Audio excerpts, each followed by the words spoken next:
मेरे बेटे के नामकरण पर मेरे ससुराल के लोग आए थे। मैंने अपने जाहिल बाप को ऊपर छत वाले कमरे में बंद कर दिया। उसे तो ठीक से बोलना भी नहीं आता, ऐसे में मेरी बेइज्जती हो जाएगी। मेरे डॉक्टरनी पत्नी ने कहा तो मैंने हाँ में सिर हिला दिया, जबकि पापा की आंखों में आंसू आ गए। मेरी पत्नी ने मेरे पिता को छत वाले कमरे में बंद कर दिया। वे अपने साथ गीता जैसी पवित्र किताब उठाकर ले गए थे। सारा दिन पार्टी चलती रही। पापा ऊपर भूखे प्यासे पड़े रहे। शाम को उन्हें लेने गया तो मेरे पापा अब मर चुके थे। वहां गीता खुला हुआ था। उनके हाथ में एक कागज था। वे खोल कर देखा तो जिस्म से जान ही निकल गई, क्योंकि मेरा। आज दयाराम ने अपने बेटे की पढ़ाई के लिए अपनी भैंस, जिसका नाम सोना था, उसे बेच दिया था। उस पैसों से उसके बेटे मोहित का एडमिशन शहर के एक बड़ी कॉलेज में हो गई थी, जहां उसका सपना था कि वह दिल लगाकर पढ़ेगा और डॉक्टर बनेगा। पापा, मैं आपका सर गर्व से ऊंचा कर दूंगा, मोहित ने कहा तो दयाराम हल्का सा मुस्कुराए। बेटे के कंधे पर हाथ रखा था। बस बेटा, तू दिल लगाकर पढ़ना, मैं तुझ पर वह सब कुछ दांव पर लगा दूंगा। अब सोना की जगह खाली थी, आंगन सूना था। जब सुबह दूध ना आया तो दयाराम की पत्नी एक आह उभरी, मगर कुछ कहती नहीं। वह चुप हो जाती। वो क्या कहती? जो तुमने किया वो माँ बाप ही कर सकते हैं। बेटे के सपने महंगे निकले, दयाराम ने हंसते हुए कहा, मगर उस हंसी में दर्द छुपा हुआ था। कई दिन बीते। अब दयाराम की रोजमर्रा की जिंदगी में वह सुकून नहीं रहा। वह खेत जाता लौटता, मगर अंदर से एक खालीपन था। बेटे के कॉलेज की तस्वीर, उसके दोस्तों के साथ सेल्फी, कभी कभार फोन कॉल, ये एक तरफ से उसकी कुर्बानी की कीमत थी। एक दिन दयाराम ने अपनी पत्नी से कहा, पता है, कल खेत में जब धूप चमका तो मुझे लगा सोना खड़ी है, मुझे देख रही है। मैंने तो सिर्फ जानवर बेचा था, मगर उसके साथ दिल भी चला गया है। शायद पत्नी ने चुप्पी से उसके हाथ पर हाथ रख दिए। इधर शहर में मोहित अपनी पढ़ाई में बिजी था। उसने कॉलेज की पहली साल की पढ़ाई में कहा, मैं गांव से हूँ, मेरा नाम मोहित है और मेरे माँ बाप एक किसान हैं, जिन्होंने अपने सपने मेरे लिए कुर्बान किए ताकि मैं अपना सपना पूरा कर सकूं। सबने तालियां बजाई, मगर उसका दिल जानता था कि उन तालियों के पीछे एक भैंस की कीमत, दिल में चुप्पी और दर्द, एक माँ की चुप्पी और एक बाप की आंखों में छुपा दर्द। दयाराम अक्सर बैठकर मोहित के कॉलेज और पुरानी किताबों को देखता। ये सब अब तुम्हारे बीते हुए कल हैं। उस बैग से निकालते हुए भैंस की पुरानी तस्वीर को देखा। तस्वीर मोहित ने बचपन में बनाई थी, जिसमें लिखा था, मेरी सोना, मेरी दोस्त। दिन बीत रहे थे, मगर मोहित का दिल वैसा ना हुआ। वह जानता था कि अब कुर्बानियों की शुरुआत हो चुकी है और ये पहला कदम था। बाकी सफर अभी बाकी था। अभी तो सपने की कीमत सिर्फ एक जानवर थी।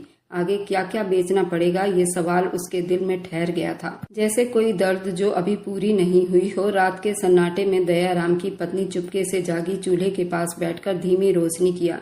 कमरे में हल्की रोशनी फैली हुई थी। दयाराम का थका हुआ चेहरा दिखाई दिया। वह बैठा हुआ था, हाथों में कुछ कागज, जिन्हें वह बार बार देख रहा था, जैसे उन पर लिखे अक्षर उसके दिमाग में हथौड़े की तरह बज रही हो। ये मोहित के अगले साल का फीस का बिल था। की बार 2 लाख थे। पिछली बार जो भैंस बेची थी उससे तो सिर्फ एडमिशन हुई थी। अब ये सपना पूरा सोच समझकर उनके दरवाजे पर आकर खड़ा था। उसकी भूख बढ़ती जा रही थी। पत्नी ने धीरे से पूछा, क्या हुआ? फिर फीस बढ़ा दी। दयाराम ने सर झुकाकर सिर्फ हाँ में गर्दन हिलाई, जैसे अब शब्दों में कहने की उनमें हिम्मत ना हो। अब क्या बेचोगे? दयाराम ने कुछ नहीं कहा, बस अपनी पुरानी अलमारी की चाबी उठाई। अलमारी खोलकर कुछ कागज निकाला जो उसके मकान की कीमत थी। ये नहीं दयाराम, ये मत करो, हमारा घर है, कहाँ जाएंगे हम? दयाराम ने आंखों में उम्मीद और चाहत लिए हुए कहा, ये छत अगर मेरे बेटे के सपने के नीचे आ जाए तो मैं खुशी से उसे गिरवी रखूंगा। वह डॉक्टर बनेगा। बस एक और सवाल। पत्नी चुप हो गई, जैसे किसी ने उसकी सांस रोक दी हो। उस घर में उसने अपनी पूरी जवानी बिताई थी। बच्चों को पाला था। दीवार पर हाथों के निशान थे। छत पर सर्दियों की धूप, गर्मियों की चांदनी, रात की वो कहानी थी। मगर अब ये सब किसी सपने की तरह लग रहा था। कुछ दिन के बाद दयाराम शहर के बैंक में बैठा था। कागज उसके सामने रखा था। माथे पर पसीना और दिल में बोझ। अब घर गिरवी रख दिया गया। पैसों से फीस जमा हुई और मोहित की दूसरे साल की फीस जमा हो गई। दयाराम खुश था। पापा, मैंने अगले सेमेस्टर की पढ़ाई शुरू कर दी है। डॉक्टर मुझे जानने लगे हैं। दयाराम ने मुस्कुराकर सुना, लेकिन अंदर ही अंदर एक एक ईंट की कीमत महसूस की। महीने गुजरते गए, फीस बढ़ती गई। अब अगले पड़ाव में खेत का नंबर था। गांव का वो ताकत जो दयाराम ने हमेशा आने वाले कल के लिए बचा कर रखे थे, अब वो भी बिकने लगी थी। पत्नी ने एक दिन कहा, दयाराम, कभी सोचा है अगर मोहित डॉक्टर ना बन सका तो हम कहाँ जाएंगे? जमीन, घर, सब कुछ तो जा चुका है। दयाराम ने उसकी बात काट दी। वह जरूर बनेगा, मैंने भगवान पर भरोसा रखा है। मेरे बेटे की मेहनत कभी खराब नहीं जाएगी। मोहित अब कॉलेज में 3 सालों से पढ़ रहा था। दोस्त बने, फंक्शन हुए, तस्वीर सोशल मीडिया पर आई। वह एक नए माहौल में खुद को बड़ा महसूस करने लगा था। एक दिन फोन पर उसने कहा, पापा मेडिकल कॉलेज में जाना जरूरी है, रजिस्ट्रेशन में 50,000 रुपए और रास्ते के लिए खर्च अलग है। दयाराम ने गर्दन झुकाकर हाँ कह दी, जबकि जेब में सिर्फ 30,000 रुपए बाकी थे। दोबारा बाजार गया, पुराने बर्तन बेचा, बकरी का बच्चा बेच डाला, बेटे के लिए पैसे भेज दिए। इधर गांव के लोगों में बातें होनी शुरू हो गई थी। दयाराम सब कुछ बेच रहा है, बेटे के सपनों के पीछे पागल हो गया है। कोई तरस खाकर कहता, भगवान करे मोहित सच में डॉक्टर बने, वरना तो दयाराम का सब कुछ बर्बाद हो जाएगा। पत्नी अब अक्सर चुप रहती थी, उसके चेहरे पर एक फिक्र छाई रहती थी। एक दिन शाम को दयाराम बैठा था, हाथ में पुराना लोटा लिए जिस पर मोहित ने बचपन में अपने नाम के साथ दिल का निशान बनाया था। उसे याद आया वह दिन जब मोहित ने पहली बार कहा था, पापा मैं बड़ा होकर डॉक्टर बनूंगा, सबकी मदद करूंगा, आपको बड़ी गाड़ी में लेकर जाऊंगा। दयाराम की आंखें नम हो गई थी। उसने आसमान की तरफ देखा, हे भगवान मेरी कुर्बानियां खराब ना जाए। अब वह समय आ चुका था जब आखिरी खेत भी बेचा जाना था। इस बार दयाराम की आवाज भी कांप गई थी। कागज पर साइन करते वक्त उसके हाथ कांप रहे थे। पत्नी ने कमरे में आकर कहा, बस अब बहुत हो गया दयाराम, अगर कोई छत रही तो वह सिर्फ आसमान की होगी। मगर दयाराम ने बस इतना कहा, आखिरी साल है, बस एक बार ये भी कर जाएं। मोहित को जब पता चला कि पापा ने आखिरी जमीन भी बेच दी तो उसके चेहरे पर एक पल को सन्नाटा छा गया था, मगर फिर उसने खुद को संभाल लिया। पापा मैं आपको मायूस नहीं करूंगा, मेरा आखिरी पेपर चल रहा है। दयाराम ने उसे बहुत सारी आशीर्वाद दिए, मगर दिल में अजीब सा डर बैठ गया था, जैसे सपने पूरे होने के बजाय किसी अंधेरे में जा रहे हों। गर्मी की तड़प थी, पेपर का आखिरी दिन था। मोहित के हाथ पसीने में भीगे हुए थे और दिल में एक अजनबी बेचैनी थी। हॉल के दरवाजे पर खड़े होकर उसने एक आखिरी बार अपने पापा का चेहरा याद किया। परीक्षा हॉल में घुस गया। वह जानता था ये पल सिर्फ एक परीक्षा नहीं, एक सफर का फैसला है। एक सफर जो उसके माँ बाप ने सपनों की बुनियाद पर शुरू की थी, लेकिन किस्मत की कलम की रोशनी कभी कभी सपनों के रंगों को धुंधला कर देती है। पेपर के बाद दिन रात हफ्ते सब एक जैसे हो गए थे। दयाराम हर दूसरे दिन मोहित को फोन करता, बेटा कैसा गया पेपर। मोहित हर बार धीमी आवाज में जवाब देता, सब भगवान ठीक करेगा। दयाराम ने कुछ महसूस किया था, वह भगवान से पूरा दिन प्रार्थनाओं में बिता देता। पत्नी अब पहले जैसी चुप नहीं, बराबर फिक्र में दिखाई दे रही थी। एक दिन वह कहने लगी, अगर भगवान ने उसे परीक्षा में पास ना किया तो दयाराम ने सिर्फ एक शब्द कहा, तो भी भगवान की तरफ से ही होगा। रिजल्ट का दिन आ गया। मोहित ने दोस्तों के साथ कंप्यूटर पर रिजल्ट खोलकर देखा, लेकिन फर्स्ट लिस्ट में अपना नाम ना पा सका। उसका दिल बैठ गया, जैसे किसी ने उसके अंदर से जान निकाल ली हो। दोस्तों ने तसल्ली दी, कुछ ने कंधे पे हाथ रखा, मगर वह जानता था जिस सपनों के लिए सब कुछ दांव पर लगा था वह आज जमीन में डूबने जा रहा था। वह दिन बहुत भारी था। मोहित ने दयाराम को फोन किया, लेकिन शब्द पूरे नहीं निकले, गले में ही अटक गए। सिर्फ इतना कह पाया, मैं पास नहीं हो सका। दूसरी तरफ पूरी चुप्पी हो गई। बेटा सब भगवान ठीक करेगा। दयाराम की आवाज में कपकपाहट थी, जैसे किसी जंग में मरता हुआ इंसान के आखिरी सांस हो। उसने फोन बंद किया और कई पल यूं ही पेड़ के नीचे बैठा रहा। परिंदे अपने घोंसलों को लौट रहे थे, सूरज ढल रहा था, लेकिन दयाराम के चेहरे जैसे वक्त से बाहर था, बेरंग बेजान। पत्नी ने हैरानी से पूछा, क्या हुआ। दयाराम ने धीरे से कहा, मोहित फेल हो गया। पत्नी बैठ गई, जैसे किसी ने उसके कदमों तले से जमीन खींच ली हो। हम क्या करेंगे। दयाराम ने एक लंबी सांस ली। पता नहीं, शायद वे कोई नौकरी ढूंढ ले। कुछ दिन के बाद उसका फोन आया, एक अस्पताल में छोटी सी नौकरी मिली है, असिस्टेंट की, तनख्वाह कम है लेकिन बैठने से अच्छा है। दयाराम ने झूठ मूठ मुस्कुराकर कहा, अच्छी बात है बेटा, काम कोई छोटा बड़ा नहीं होता। मगर दिल अंदर ही अंदर कह रहा था, मैंने जिस कीमत पर सपना खरीदा उसका सिला ये नहीं होना था। दयाराम, उसकी पत्नी ने गांव छोड़ने का फैसला किया। अब वहां कुछ नहीं था, ना जमीन, ना घर, ना रोजगार, बस यादें थी, और वे भी हर दीवार पर उदासी बनकर चिपकी हुई थी। कुछ पुराने संदूक, कुछ कपड़े, टूटे सपने, यही सामान था उनका। उन्होंने पूरा ताला बंद किया और एक बार पीछे मुड़कर उस दरवाजे को देखा जिसके पीछे उनकी पूरी जिंदगी की कहानी थी। शहर में मोहित ने एक छोटे से किराए के मकान का बंदोबस्त किया। माँ बाप को लेने गया, रास्ते भर चुप रहे। माँ ने एक बार खिड़की से बाहर देखकर कहा, उन पेड़ों में मेरा बचपन बीता है, अब ये मंजर भी पराया सा लगेगा। शहर के छोटे से फ्लैट में सब कुछ नया था, मगर दिल पुराने जख्मों से चूर थे। मोहित सुबह जल्दी अस्पताल चला जाता, शाम को थका हारा लौटता। दयाराम खिड़की से बाहर ट्रैफिक को देखता रह जाता और सोचता, वह जिंदगी जो कभी खेतों में बिताती थी अब सीमेंट की दीवारों में कैद हो गई है। शहर की सुबह गांव की सुबह से अक्सर अलग होती है। न मुर्गों की बाग, न खेतों की खुशबू, न परिंदों की चरचराहट जो दिन की शुरुआत में एक अलग माहौल बनाती थी, यहाँ हर चीज तेज रफ्तार में था। दयाराम बेजान से पड़ गए थे, उनके चेहरे में कोई चमक नहीं बची थी। मोहित अपने नौकरी में उलझा हुआ था। वह अस्पताल के मरीज, रिपोर्ट और दवाई की दुनिया में लगा रहता था। अब वह खुद अपने माता पिता के लिए बहुत कम टाइम देता था। उनके लिए वक्त निकालना उसे बहुत बुरा सा लगने लगा था। मम्मी पापा आप आराम करें, मैं शाम को कुछ फ्रूट्स लेकर आऊंगा। मगर शाम आती वह थका हारा खाली हाथ वापस आ जाता।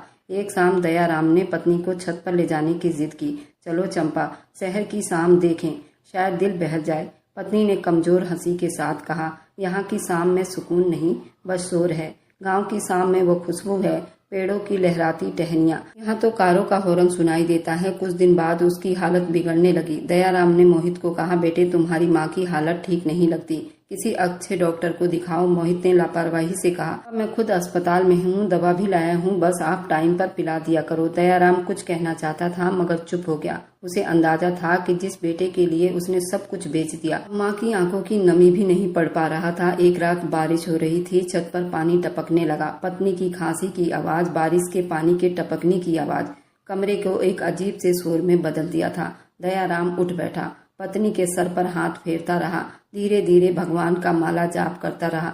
सुबह के वक्त पत्नी की खांसी उखड़ने लगी। वह उसका हाथ थामे कह रहा था, कुछ नहीं होगा चंपा, बस भगवान से प्रार्थना करो, वह सब ठीक करे। लेकिन भगवान को चौर ही स्वीकार था। सुबह सूरज निकला तो दयाराम की पत्नी, जिसने उसके साथ जिंदगी की हर घड़ी धूप छांव बर्दाश्त की थी, वह चुप हो चुकी थी। उसके चेहरे पर वही सुकून था जो शायद गांव के किसी पुराने कमरे में बचपन के झूले के पास सोते वक्त होता था।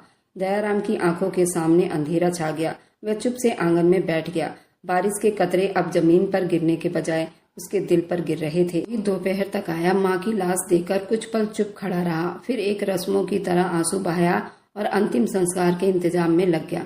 पापा फिक्र ना करो, मैं सब संभाल लूंगा। कुछ रिश्तेदार आए, कुछ पड़ोसी थे। दयाराम की अधूरी प्रार्थनाएं अब वो अग्नि के हवाले हो गई थी। अग्नि देते समय सर झुका लिया। दयाराम ने सिर्फ इतना कहा, तुम्हें इस शहर के शोर से छुटकारा मिल गया। दयाराम वहीं शमशान में बहुत देर तक बैठा रहा। चंपा तुम कहती थी ये सपना हमें ले डूबेगा, तुम सच कहती थी। उसके बाद वो बिल्कुल चुप हो गया, जैसे बोलना ही छोड़ दिया हो। वो किसी से बहस नहीं करता, किसी चीज की फरमाइश नहीं करता, सिर्फ रोज सुबह गीता लेकर बैठ जाता और दिन भर पत्नी के पुराने दुपट्टे को सीने से लगाकर किसी कोने में बैठा रहता। दिन मोहित ने कहा, पापा क्या आप गांव जाना चाहते हैं? दयाराम ने एक नजर बेटे को देखा, वहाँ अब क्या है, तुमने तो सब कुछ बिकवा दिया, अब तो मेरी मौत भी शायद शहर में होगी। मोहित के चेहरे पर एक पल को शर्मिंदगी का साया लहराया था, लेकिन फिर वो मोबाइल में बिजी हो गया। शहर की जिंदगी ने दयाराम को अंदर से खोखला कर दिया था। गांव की खुली हवा, मिट्टी की खुशबू, पेड़ों की छांव, सब कुछ एक सपना बन गया था। सिर्फ बंद खिड़की, तकलीफ, रातों का सन्नाटा बाकी रह गया था। वह रात बिस्तर पर लेटे हुए पत्नी की तस्वीर को देखकर धीरे से कहता, मैंने सपनों के पीछे सब कुछ खो दिए, मगर ये न जाना कि सपना कभी हकीकत नहीं बन सकती। अब वह अपनी जिंदगी के उस मोड़ पर थे जहाँ न कोई इच्छा बनी थी, न कोई उम्मीद, सिर्फ चुप्पी और बेटे का बदलता हुआ व्यवहार था। दयाराम की पत्नी की मृत्यु के बाद घर में जैसे जिंदगी बेरंग सी हो गई थी। कमरे में चुप्पी थी, खिड़की के बाहर रोशनी, अंधेरा जैसा लगता था। वक्त सिर्फ घड़ी पर चलता, दिल में नहीं। दयाराम दिन भर चुपचाप बैठा रहता। मोहित सुबह अस्पताल और शाम अपने मोबाइल में बिजी हो जाता। बाप और बेटे के बीच न लड़ाई थी न मोहब्बत, सिर्फ एक चुप्पी और एक दूरी। ऐसे दिन बीतने लगे थे। अस्पताल में मोहित की मुलाकात एक नर्स से हुई। उसे अस्पताल में सीनियर नर्स थी। उम्र में मोहित से कुछ बड़ी थी, लेकिन बड़ी खूबसूरत थी, दौलतमंद भी थी और खुद जॉब भी कर रही थी। उस नर्स रीना की और मोहित की मुलाकातें बढ़ने लगी। उनके बीच प्यार मोहब्बत शुरू हुआ। दोनों ने अपनी शादी भी तय की।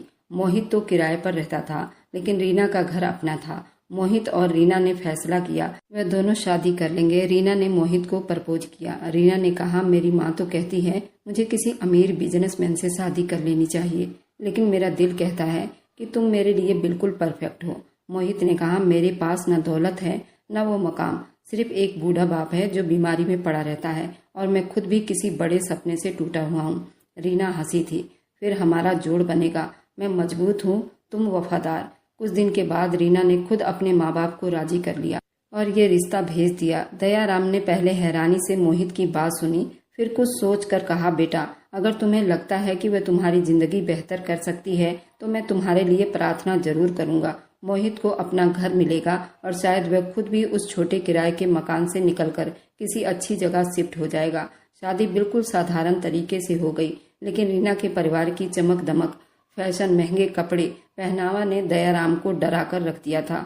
वे थोड़ा कमजोर पड़ने लगे थे और उन्हें और छोटा बना दिया था। शादी के बाद जब दयाराम दुल्हन को विदा करवाते हुए देख रहे थे तो दिल में प्रार्थना कर रहे थे, साथ में एक खालीपन भी महसूस हो रहा था, जैसे उस शादी में कुछ कमी थी, जैसे कोई मान सम्मान। शादी के कुछ दिन के बाद ही मोहित रीना के घर में ही शिफ्ट हो गया था, जो शहर के महंगे इलाके में बना था। दयाराम के लिए ये वहाँ एक छोटा सा कमरा रखा गया था जो बाहर गेट के साथ ही था। शुरू में रीना का व्यवहार थोड़ा ठीक था, लेकिन जल्दी ही वह गुस्से और घमंड में झलकने लगा था। एक दिन जब दयाराम सुबह नाश्ता करने के लिए किचन के पास आए तो रीना ने गुस्से में कहा, चाय बनानी है तो अपना चाय का बर्तन भी धो लिया करो। नौकरानी तो सुबह आती है, चाय का बर्तन पूरा दिन पड़ा रहता है, रसोई गंदी लगती है और मैं चाय नहीं पीती। मोहित भी चाय नहीं पीता। आपको घर के साफ सफाई का भी ख्याल रखना चाहिए। दयाराम ने एक पल को उसे देखा और फिर धीरे से कहा, बेटी मैं तो सिर्फ पानी लेने आया था। रीना ने गुस्से से कहा, तो फिर बर्तन क्यों नहीं धो लेते?